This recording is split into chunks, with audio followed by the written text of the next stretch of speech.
Al escuchar el nombre Jesús, ¿qué le viene a la mente?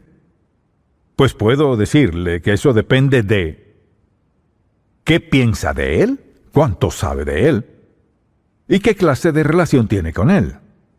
Mucha gente tiene una relación maravillosa con Jesús. Él es su Salvador, amo y Señor. Muchos otros, al escuchar su nombre, se desconectan. Me pregunto por qué habrían de despreciar el nombre de Jesús siendo que es el Hijo de Dios, cuando nunca cometió un error, nunca pecó. E incluso quienes odian su nombre no dicen lo odio porque hizo esto o aquello, sino que hay algo muy dentro de ellos que hace que no aprecien ni amen al Señor Jesucristo. Entonces le pregunto, ¿qué piensa usted? ¿Qué lugar tiene Él en su vida? Si alguien le preguntara, ¿quién es este Jesús?, ¿qué respondería? Diría, bueno, Él es el Salvador del mundo, es el Señor. Tengo fe en Él como mi Salvador personal, tengo vida eterna, y Él está conmigo cada día.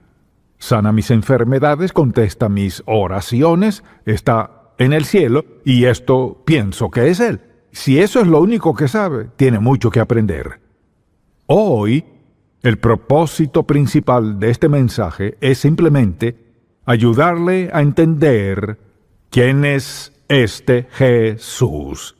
Así que cuando alguien le confronte, cuando alguien le diga, bueno, sabe, no creo en Él, y por lo general no saben por qué, le daré varias razones para decirles por qué usted cree que Jesucristo es el Hijo de Dios, el único Salvador que hay, no como todas las demás figuras religiosas, y Él es el Rey de todos los reyes, y un día estaremos frente a Él como nuestro juez. ¿Por qué creemos eso? Le pido que busque su Biblia, y si está en casa, búsquese un papel, un lápiz o bolígrafo, y deseo animarle a escribir los puntos de este mensaje, y también los pasajes bíblicos. No le pediré que escriba todo lo que diremos de los pasajes, solo escríbalos. Y luego, siendo sincero, hágase la pregunta, ¿quién es este Jesús en quien creo? ¿O quién es este Jesús a quien he rechazado toda mi vida? Primero que todo, quiero decir que Jesús vivía antes de ser concebido en el vientre de su madre. Él vivía antes de ser concebido en el vientre de su madre. Él era preexistente, o sea, antes de nacer existía. Vayamos al primer libro de la Biblia y vayamos al primer capítulo de la Biblia y escuche lo que dice en el versículo 26. Entonces dijo Dios, después de describir su creación, hagamos al hombre a nuestra imagen, conforme a nuestra semejanza, y señoree en los peces del mar, en las aves de los cielos, en las bestias, en toda la tierra, y en todo animal que se arrastra sobre la tierra. Permítame preguntarle, ¿quiénes hagamos? Alguien dirá los ángeles. No, los ángeles no crean nada. Cuando Dios dijo hagamos, solo quiso decir una cosa, Dios Padre, Dios Hijo, Dios Espíritu Santo. Las tres personas que conforman la Trinidad son un solo Dios. Hagamos al hombre a nuestra imagen. Entonces, tenga la bondad de ir un momento a Juan capítulo 1, y veamos qué dice Juan acerca de Jesús. Y aquí hay un par de palabras que deseo explicar. Juan 1, versículo 1. En el principio era el Verbo, y la manera en que Juan dijo esto fue muy perfecta. Cuando usa la palabra verbo aquí, al decir en el principio era el Verbo, no significa algo sucedió allá, sino en el principio del tiempo, Jesús estaba allí, desde el pasado, de la eternidad. Él no comenzó allí, escuche lo que dice. En el principio era el Verbo, y el Verbo era con Dios, y el Verbo era Dios. Aquí se hace referencia a Jesús como el Verbo, y era con Dios, y era Dios. Aquí se afirma, como dice Juan, que Él y el Padre son uno. En breve volveremos a eso. Este era en el principio con Dios, todas las cosas por Él fueron hechas y sin Él, nada de lo que ha sido hecho fue hecho.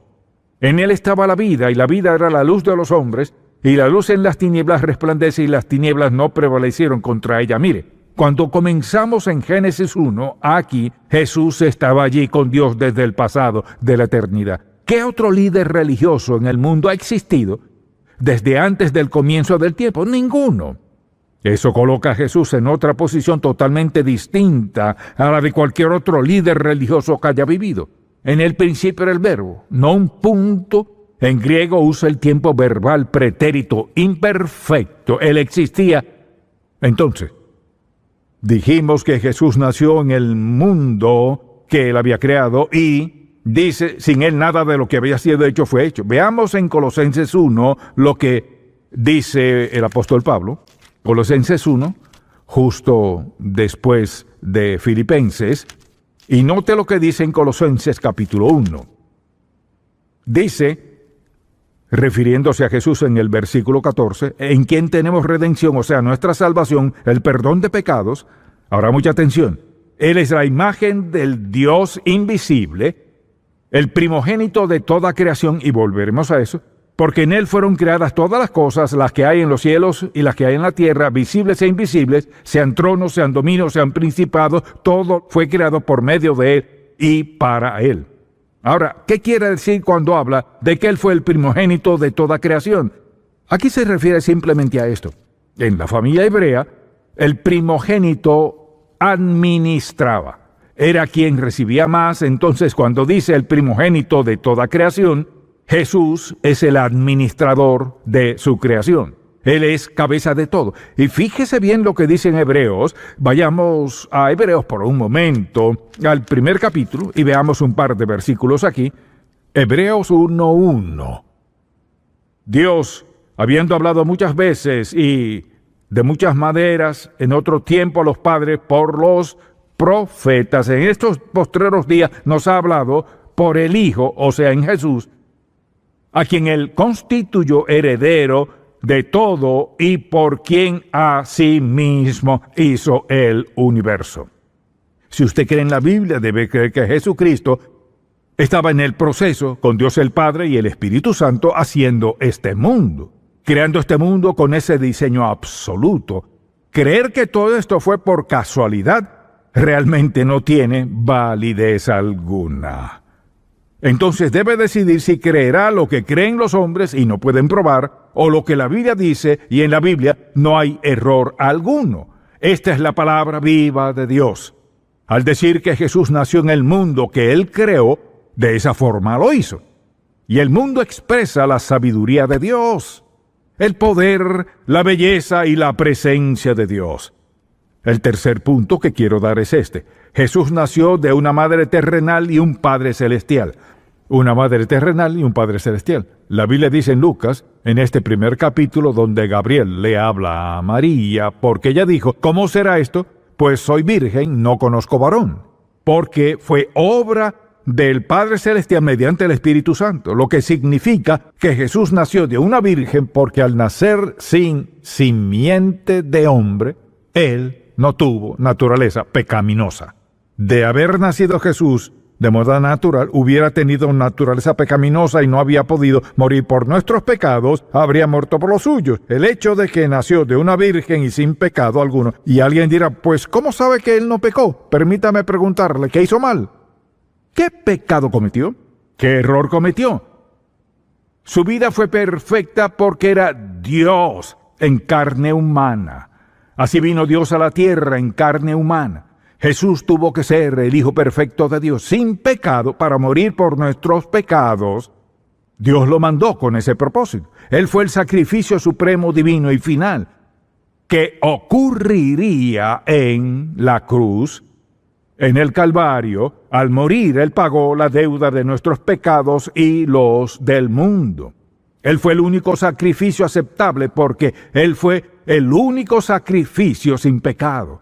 No fueron los animales, fue la vida del Señor Jesús. Y recuerde que Jesús es Dios en carne humana y fue absolutamente perfecto. Fue sin pecado. Y eso lo hizo un sacrificio aceptable ante los ojos del Padre. Él murió, fue crucificado y creemos fueron los romanos. No, lo hizo Dios. Dios lo envió para morir. Los romanos solo lo clavaron. fueron herramientas para crucificarlo, pero Dios el Padre fue quien lo crucificó porque Él vino al mundo por esa razón específica. Cuando alguien dice, no creo en el nacimiento virginal, entonces no cree en el Jesús real. Segundo, no cree en el nacimiento virginal porque no cree en la Biblia. No cree en el nacimiento virginal, pero sin ese nacimiento no seríamos salvos. El Hijo de Dios vino para que fuésemos salvos de nuestros pecados y el nacimiento virginal fue parte de eso. Ahora, otra cosa que deseo que notemos aquí es esta. Jesús era tanto Dios como el Hijo de Dios. Ahora hay quienes dicen, ¿cómo puede ser esto posible? Bueno, vayamos al capítulo 10 de Juan por un momento. Veamos en el capítulo 10 de Juan. Y vayamos al versículo 27. Jesús hablaba a quienes estaban con Él. Mis ovejas oyen mi voz y yo las conozco y me siguen. Y yo les doy vida eterna y no perecerán jamás, ni nadie las arrebatará de mi mano. Una vez que usted es hijo de Dios, lo es eternamente. El diablo no puede sacarle de la mano de Dios nada ni nadie puede. Luego dice, mi Padre que me las dio es mayor que todos y nadie las puede arrebatar de la mano de mi Padre. Vea lo siguiente, yo y el Padre uno somos. ¿Escuchó eso? Yo y el Padre uno somos. Jesús es el Dios vivo, visible y note lo que pasó. Entonces los judíos volvieron a tomar piedras para apedrearle. No soportaban la idea de que Jesús afirmara ser Dios. Iba más allá de su comprensión.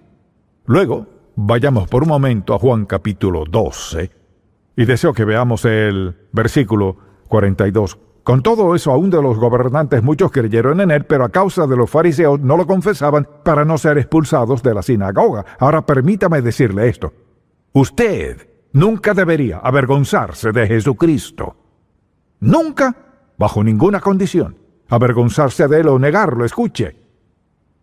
Porque amaban más la gloria de los hombres que la gloria de Dios. Mucha atención. ¿Va a trabajar mañana? ¿Comienza a hablar de Jesús? ¿O le gustaría pero no lo hace por temor a ser rechazado? Mire, ¿me escucha? Dígame. Se une a quienes buscan la aprobación de otros en lugar de la aprobación de Dios. Eso fue exactamente lo que hicieron. Y Jesús clamó y dijo, el que cree en mí, no cree en mí, sino en el que me envió. O sea, represento a Dios. El que me ve, ve al que me envió. El que me ve, ve al que me envió.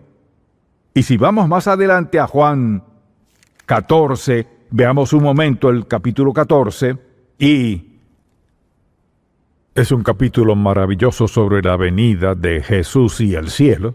Y al llegar al versículo 7 dice, si me conocieseis, también a mi Padre conoceríais. Ahora dice, y desde ahora le conocéis y le habéis visto. Felipe le dijo, Señor, muéstranos al Padre y nos basta. Jesús le dijo, ¿tanto tiempo hace que estoy con vosotros y no me has conocido, Felipe? El que me ha visto a mí, ha visto al Padre. ¿Cómo pues dices tú, muéstranos el Padre? Porque escuche esto, Jesús es el Dios vivo en forma visible para que pudiéramos tener una mejor relación con Él. Ahora, el nombre de Jesús no tiene igual. No hay otro nombre como el suyo. Y si vamos, por ejemplo, a Filipenses 2, comenzando en el versículo 9, por lo cual Dios también le exaltó hasta lo sumo a Jesús y le dio un nombre que es sobre todo nombre. O sea, Dios el Padre le dio a Jesús su nombre. Dios el Padre le dio un nombre. El nombre de Jesús, Gabriel le dijo a María que ese sería su nombre. Vea esto. Y le dio un nombre, Jesús, que es sobre todo nombre, para que en el nombre de Jesús se doble toda rodilla. No quizás es un hecho, se doble toda rodilla de los que están en los cielos y en la tierra y debajo de la tierra, y toda lengua confiese que Jesucristo es el Señor para gloria de Dios Padre. Ahora, ¿qué dice eso? Quizás no le agrade, pero le diré algo. Puede anotar esto, porque lo dijo Dios. Uno de estos días confesará que Jesucristo es el Señor, no importa lo que haya dicho de él aquí y allá. Un día doblará sus rodillas ante el Señor Jesucristo como su juez. ¡Cuán insensato es vivir sin él! Lo confesará, dirá, pues moriré antes de confesarlo. morirá antes de confesarlo e irá al infierno por decisión propia. Solo será porque escogió negarlo. Escogió rechazar al Hijo de Dios, quien es Dios en la carne, quien vino en forma visible, para que pudiéramos entender mejor quién es Dios, cómo es y todo lo demás. Se doble toda rodilla y toda lengua confiese que Jesucristo es el Señor para gloria de Dios Padre. Y Él dice que pasará y sin duda pasará. Y, por ejemplo, cuando envió a los discípulos a predicar el Evangelio, dejó muy claro en qué consiste el Evangelio.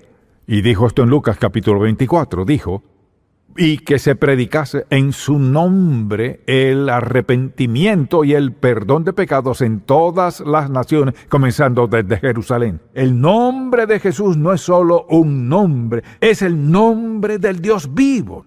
Es el nombre del Dios visible cuando anduvo aquí en la tierra. Entonces, por ejemplo, al pensar en cuando oramos, vayamos a Juan capítulo 14 y dice, y todo lo que pidieres al Padre en mi nombre, o sea, pedimos conforme a su voluntad, conforme a su propósito, conforme a lo que le agrada y honra a Dios, Él dice que lo contestará. Entonces, al orar, Él está ahí. Damos gracias a su nombre. Somos bautizados en su nombre. Y luego en Mateo 18, algo que sucede ahora mismo en este servicio. Escuche lo que dice en Mateo 18:20. Porque donde están 2 o 3 congregados en mi nombre, allí estoy yo en medio de ellos. Entonces podríamos decir, buenos días Jesús, porque Él está aquí. ¿Cuántas veces está aquí? Está aquí en el corazón de cada uno de los que somos salvos. Por eso damos una invitación. Hacemos un llamado para invitarle a aceptar a Jesucristo como su Salvador personal, para que al salir de aquí, Cristo esté en su corazón para hacer todo lo que Él es y será en la vida del creyente. Ahora, para algunos, Él es solo una figura. Lo que deseo que vea es esto. Todo lo que hemos dicho hasta ahora, Él no es solo una figura, Él es Dios. Él es Dios en la carne, quien murió en la cruz por nuestros pecados, quien murió, fue sepultado y resucitó.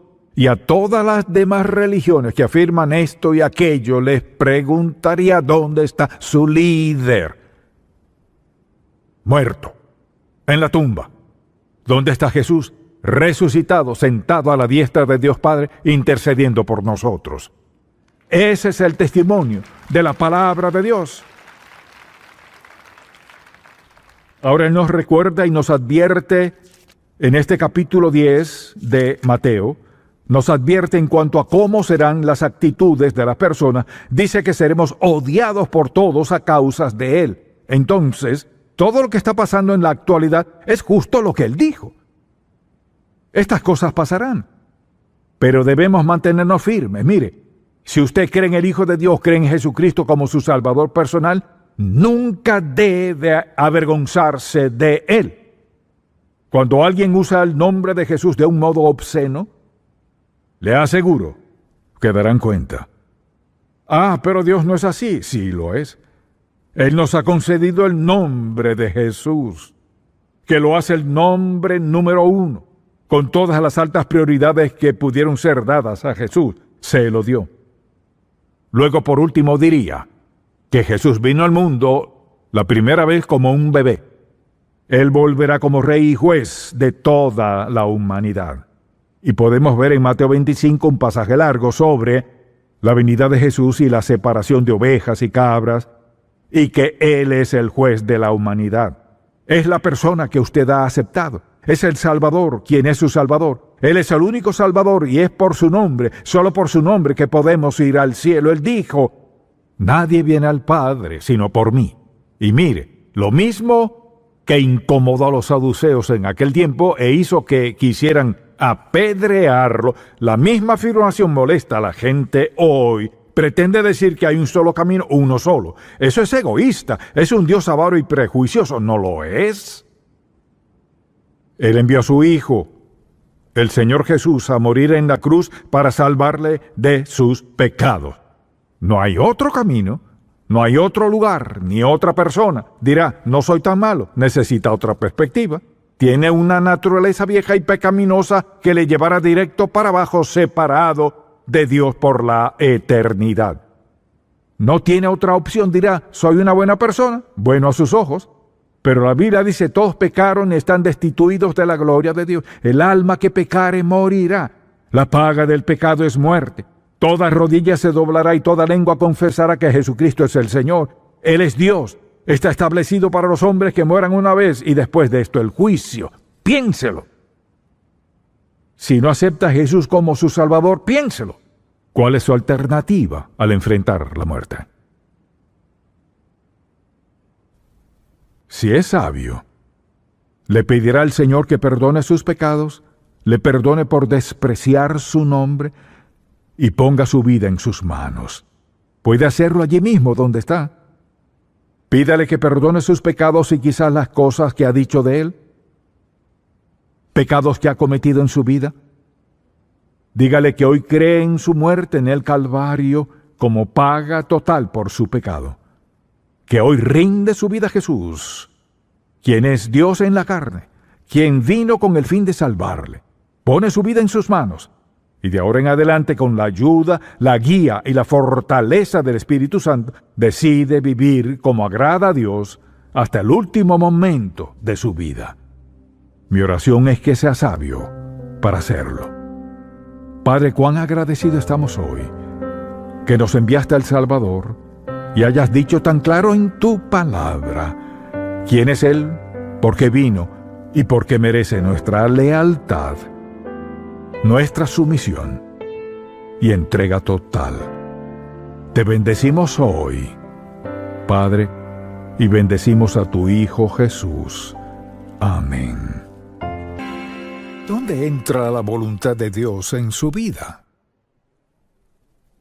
O sea, ¿le pide su dirección, su guía y provisión? ¿O se despierta en la mañana y decide cómo vivirá el día? ¿O no lo piensa mucho? Es una de esas personas que sigue la misma rutina todos los días. Siempre y cuando tenga lo que quiere, lo que cree que necesita, no piensa mucho en Dios. Cuando pienso en eso y pienso en cómo actúa la gente sin Dios en su vida, recuerdo cuando llegué a la primera iglesia bautista, vine como pastor asociado, y había 60 diáconos y 7 hombres encargados de todo. Y ya que yo no tenía autoridad, no representaba un peligro para nadie. Me dejaban sentar en sus reuniones. Entonces estaba sentado en una reunión, nunca lo olvidaré, y cayeron en una breve discusión, un desacuerdo, no lo resolvían, no podían decidirse en algo, lo que se llevó quizás unos 45 minutos y pensé, no vamos a avanzar en nada. Entonces dije, ¿por qué no le preguntamos a Dios cuál es su voluntad en esto? Nunca olvidaré la reacción. El hombre sentado a mi derecha era abogado y dijo, deja a Dios fuera de esto es un asunto de negocios.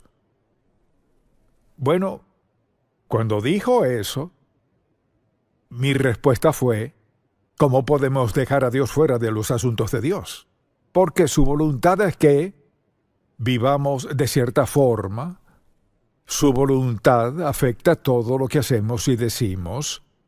La voluntad de Dios es nuestra guía. La voluntad de Dios es el principio mediante el cual todos debemos vivir a diario, sea quien sea. Pero si nunca le pide a Dios dirección en su vida, lo que dice con su conducta, su actitud es, ¿puedo hacerlo sin Dios? No necesito su dirección, no necesito su ayuda, puedo lograrlo sin Él. Al vivir a diario sin consultar con Dios, Señor, ¿cuál es tu voluntad? ¿Qué te complace? ¿Qué te honra? Si vivo a diario sin preguntar eso, estoy diciendo que no necesito a Dios. O quizás usted diga, nunca diría que no necesito a Dios. ¿Y qué de su conducta? ¿Qué de sus hábitos? ¿Se comporta como si no lo necesita o como si lo necesita? Si cree que Dios tiene una voluntad soberana para su vida, y la tiene, si cree lo que dice la Biblia acerca de Dios y de nuestra relación con Él, ¿cómo pasa día tras día sin preguntarle, Señor, ¿qué quieres que haga con respecto a esto? O sea, si pasamos el día sin pedirle guía y dirección a Dios, decimos, con eso puedo encargarme. ¡Qué insensatez! ¡Qué insensato pensar que podemos manejar la vida sin Dios en la sociedad en la cual vivimos! Y algo interesante que deseo leer en la Sagrada Escritura, aquí va Jesucristo, rumbo a la cruz en Lucas capítulo 22, si desea acompañarme para leerlo. Pasó unos 30 años de carpintero más o menos, y ahora había sido evangelista enseñando la palabra de Dios. Y dice el versículo 39 del capítulo 22, y saliendo se fue como solía al monte de los olivos, y sus discípulos también le siguieron. Ahí iba, era su lugar de oración. Ahora, ¿qué estaba haciendo? Porque la cruz estaba a un paso al día siguiente. Cuando llegó a aquel lugar les dijo, orad que no entréis en tentación.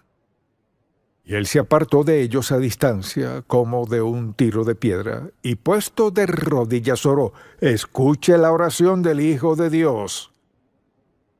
Padre, si quieres, pasa de mí esta copa. O sea, ¿hay alguna otra manera de que compremos la redención de toda la humanidad y eludir la cruz? Pero no se haga mi voluntad, sino la tuya. Jesucristo, que era el Hijo de Dios, le preguntaba al Padre, ¿hay alguna otra vía salvo la cruz? Y desde luego que no la había. Ahora, ¿qué queremos decir con la voluntad de Dios?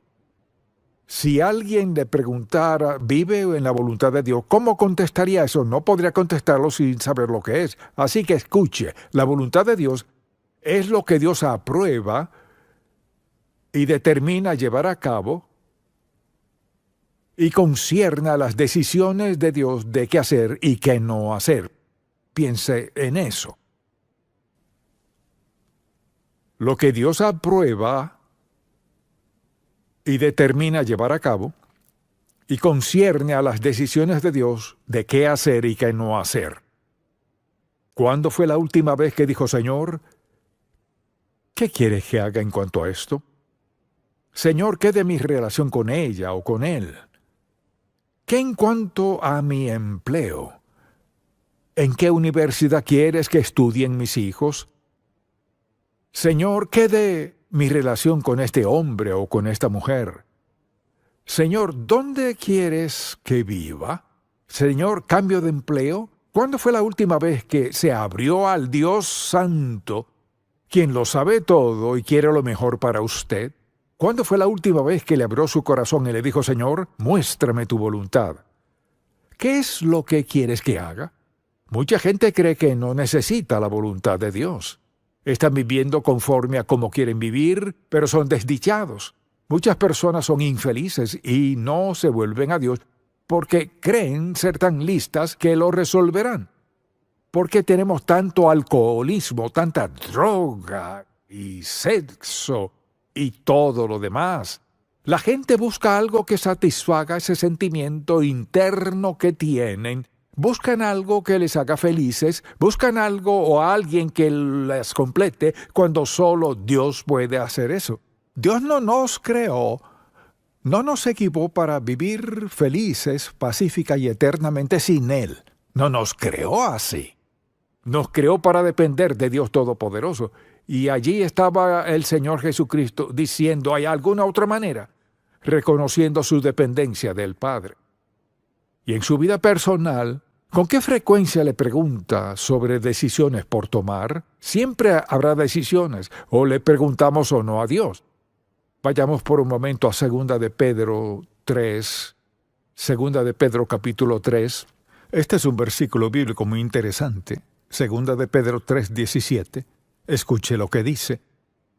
Así que vosotros, oh amados, sabiéndolo de antemano, guardaos, no sea que, arrastrados por el error de los inicuos, caigáis de vuestra firmeza. O sea, cualquiera puede tropezar y caer.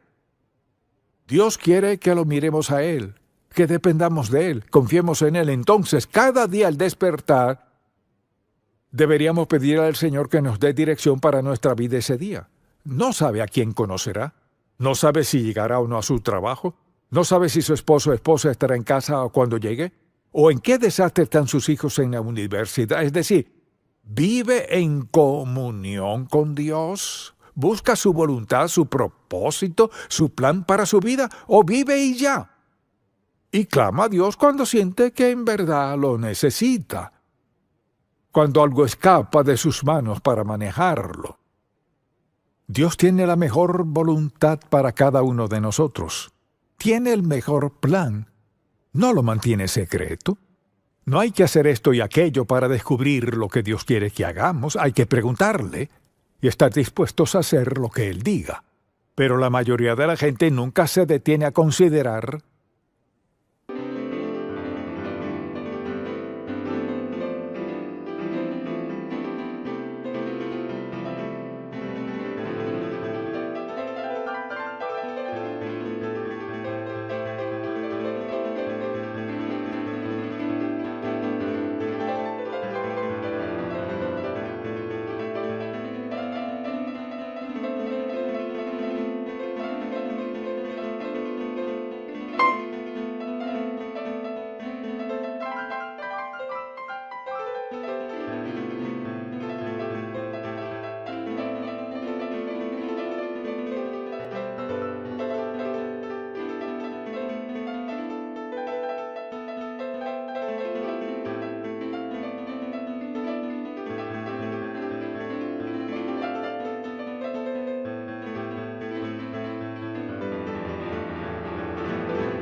¿debería comprar eso?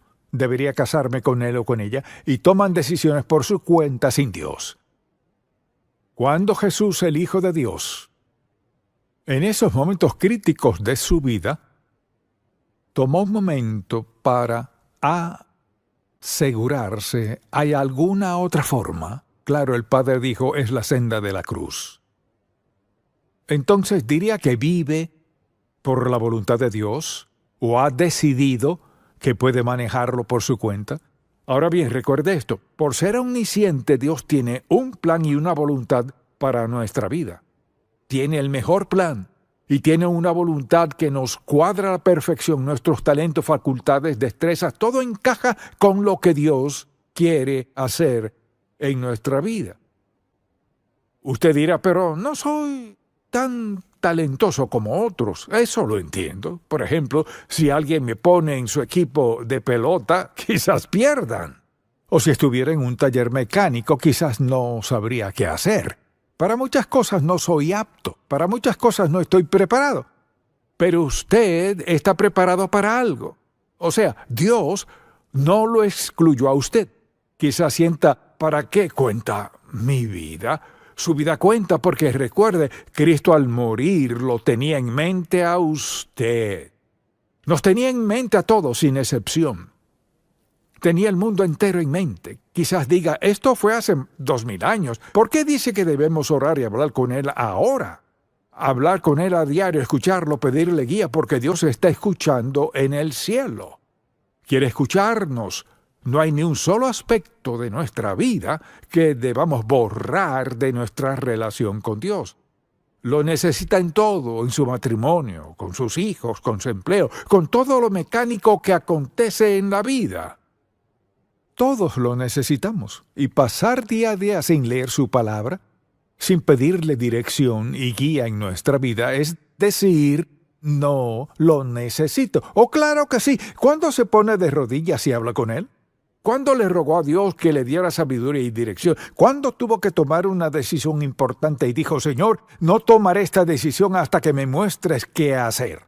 ¿O solo procedió a hacerlo sin Dios? Dios Santo quiere lo mejor para nosotros. En ningún lugar de la Biblia dice que Dios no quiera lo mejor para nosotros. pero ¿se lo pedimos? ¿Buscamos su dirección?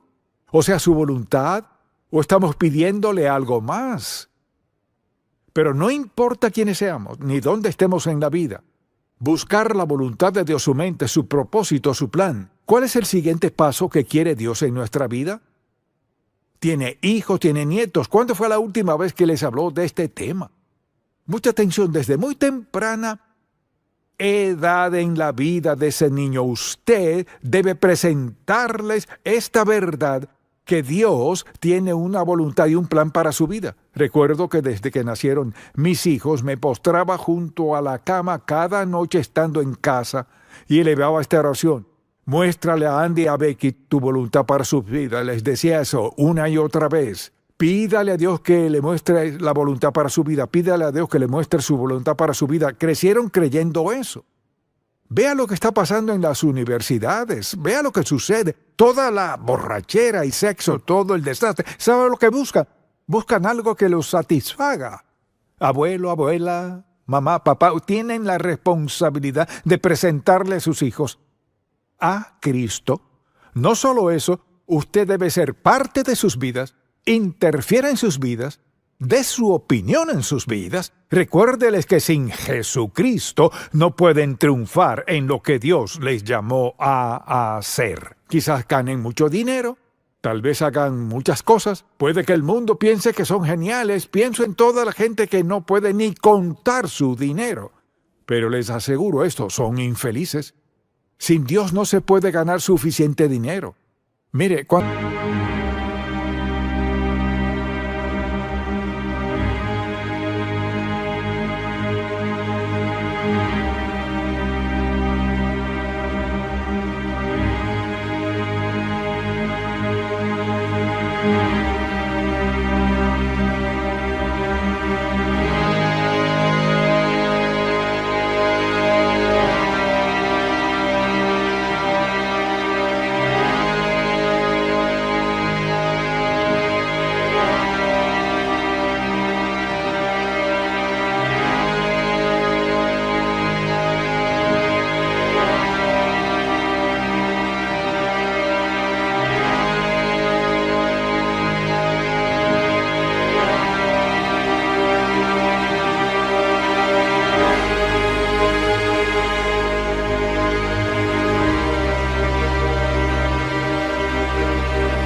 se vive en pecado no se puede hacer más nada hasta que no se confronte el problema del pecado.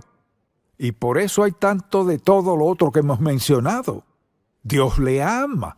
Dios tiene una voluntad y un plan para su vida. Usted dirá, tengo 50 años y acabo de ser salvo. ¿Cuál es la voluntad de Dios para mí? Él le toma donde está y mire, ¿sabe cómo vencer su pasado? ¿Borrará todos los errores? No. Pero lo que hará es facultarle para que pueda vencerlos, ayudarle a tener una perspectiva distinta de la vida, permitirle tener una relación con Cristo que le sorprenderá. Todo el mundo comete errores, todos pecamos, todos hemos caído a veces por algo. Dios quiere lo mejor para nosotros, mire, hasta nuestro último día. ¿No es interesante lo que Dios tiene que hacer a veces para hacernos pensar? Y pensar con sabiduría, con sobriedad, y hacer las preguntas indicadas, Señor, ¿cuál es tu voluntad para mi vida? Y Jesucristo quiere que vivamos nuestra vida en sumisión a su voluntad, porque eso es lo mejor. ¿Cree que Dios tendría un plan para su vida que sería fatal? No, no creo. ¿Acaso quiere decir que su plan siempre es fácil? No. Mucha gente pasa por cosas muy difíciles en la vida. No significa que a Dios no le importe, ni que estén fuera de su voluntad. Pero quiere decir que Dios les ha confiado en una situación para que dependan de Él en maneras en las que quizás algunos de nosotros no lo hacemos. Entonces, al pensar en cuál es la voluntad de Dios, Esa es la pregunta que debemos hacer todos. Entonces le pregunto, ¿cuándo fue la última vez que le dijo, Señor, cuál es tu voluntad para mi vida en este momento? Usted dirá, he cometido error, así que no hay esperanza para mí. Sí hay esperanza. Comienza con confesión, arrepentimiento y la entrega de nuestra vida a Dios. Preste mucha atención. Si me escucha, dígame. No hay desastre del cual Dios no pueda sacarle. Tal vez sea doloroso, pero le sacará adelante. Dios le ama. ¿Sabe por qué cometemos errores? Le aseguro que hará un desastre de su vida si no confía en que Dios le dé guía y dirección para su vida. Nadie puede guiarle como Dios. Él sabe todo de usted, conoce sus limitaciones, sabe lo que ha perdido, sabe los deseos de su corazón, sabe que usted no tiene lo que tienen otras personas, pero sabe porque le creó y quiere que se sienta realizado en la vida. No quiere que sea desdichado, quiere que se sienta realizado en la vida. Usted lo refleja si lo aceptó como su Salvador. Dios quiere lo mejor para usted. Está dispuesto a hacer lo mejor si usted rinde su vida a Él, se entrega a Él y le pregunta, Señor, ¿qué quieres que haga en esta situación? Él contestará esa pregunta. Dios no se hará oídos sordos, no importa lo que usted haya hecho, dónde haya estado, con quién lo haya hecho y el desastre que haya hecho. ¿Escuchará? Si clama a Dios, lo hará. Si se pregunta lo que Dios hará por usted, preste mucha atención. En primer lugar, vea la cruz. Tanto así le ama Dios. Eso es lo que ha hecho por usted. Primero murió para que tenga vida y la tenga en abundancia. Él murió para poder perdonarle de todos los desastres que ha hecho en su vida. Murió para poder sacarle de eso, para darle un nuevo comienzo y una nueva esperanza. Nunca olvidaré a una hermana que estaba sentada en la segunda banca un domingo. Coloqué una de mis fotografías en la pantalla. Era de un velero que había naufragado. Un hombre estaba trabajando con eso y le di la vuelta un par de veces y por una razón pensé, más vale que lo fotografíe. Le tomé una foto. Ella estaba en la segunda banca. 2 semanas después dijo, quiero decirle algo, me conmueve relatar esto. Me dijo, he hecho un desastre tal de mi vida. Estaba lista para claudicar. Y dijo, cuando dijo que aquel viejo velero que volvería a navegar, Dios me dijo, y tú también volverás a navegar.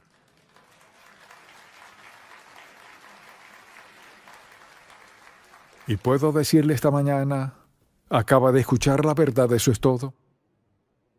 Tal vez sea reconfortante o muy inquietante, pero les ruego en el nombre de Jesús, no ignore lo que ha escuchado, porque tiene una oportunidad de que Dios cambie su vida desde hoy. Le contaré otra historia. Compré un auto en otro estado y tuvieron que traérmelo. No es porque no podía comprarlo aquí, sino que vi lo que quería allá.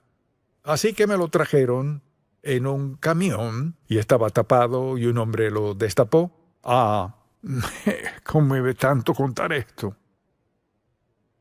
Cuando colocó mi auto en el garaje, me dijo, Dr. Stanley, quiero decirle algo. Estuve preso. En verdad arruiné mi vida.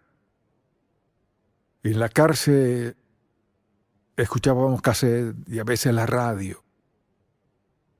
Él dijo, la razón por la que me alegra tanto traerle este carro es porque estaba escuchando y Dios cambió mi vida.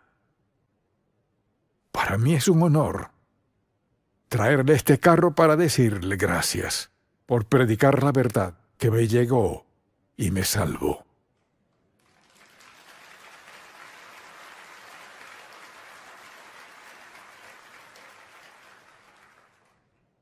Dios le salvará a usted si lo deja.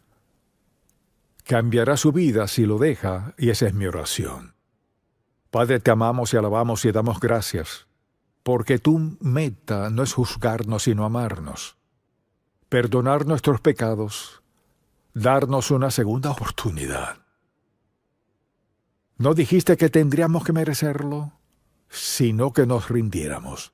Te pido que toda persona que escuche este mensaje no pueda evadir la verdad y sea lo suficientemente sabio para entregarte su vida. Te pido por cualquier persona sentada aquí que no sea salva, que te confiese sus pecados, Señor, rinda su vida, dales un nuevo comienzo. Y que cualquiera que vea o escuche en cualquier parte del mundo se dé cuenta de que estás allí también. Harás por ellos lo que dijimos, pese a todo. No importa dónde hayan estado, ni el desastre hecho de sus vidas. Eres el Dios de segundas, terceras, cuartas, quintas, décimas oportunidades. Te pido que bendigas a todo el que se vuelva a ti, en el nombre de Jesús. Amén.